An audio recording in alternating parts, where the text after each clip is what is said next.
ప్రభువైన యేసుక్రీస్తు ప్రభుల వారి పరిశుద్ధ నామమున ప్రియమైన మీ అందరికీ ఉదయకాల శుభములు. 55వ కీర్తన 21వ వచనం. వారి నోటి మాటలు వెన్నెవలే మృదువుగా ఉన్నవి, అయితే వారి హృదయంలో కలహం ఉన్నది. వారి మాటలు చెమురు కంటే నునుపైనవి, అయితే అవి వరదీసిన కత్తులే. అవును, కొందరి మాటలు చాలా మృదువుగా ఉంటాయి, చాలా సాఫ్ట్గా ఉంటాయి. ఆయన ఏమంటున్నాడంటే అవి మృదువుగా ఉంటాయి, కానీ వారి హృదయం ఎలా ఉందంటే వారి హృదయంలో కలహం ఉంది.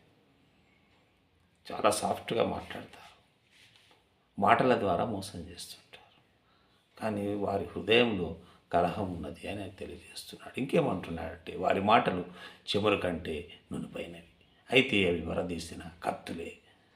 చాలా నునుపుగా ఉంటాయట వారి మాటలు, చెమురు కంటే నునుపుగా ఉంటాయి, అయితే అవి వరదీసిన కత్తులే.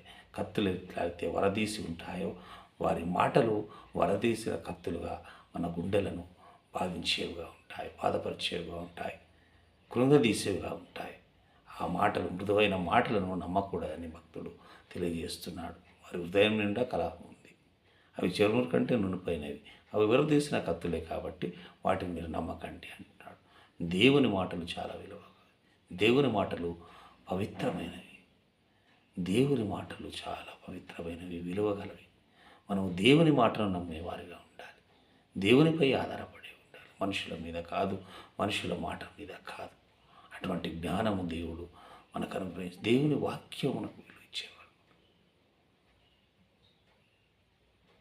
దేవుని వాక్యమును ధ్యానిస్తూ ఉన్నప్పుడు మనకెంతో మేలుగా ఉంటుంది.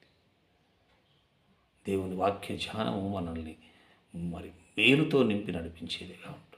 మన జీవితాలలో అనేకమైన అద్భుత కార్యాలను జరిగించేది దేవుని వాక్యము, మనం నడిపించేది దేవుని వాక్యం.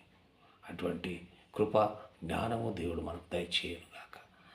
ఆమెన్. దయచేసి మీరందరూ కే వెలింగ్టన్ చార్ల్స్ వెస్లీ అనే యూట్యూబ్ ఛానల్ను సబ్స్క్రైబ్ చేయండి, షేర్ చేయండి, లైక్ చేయండి.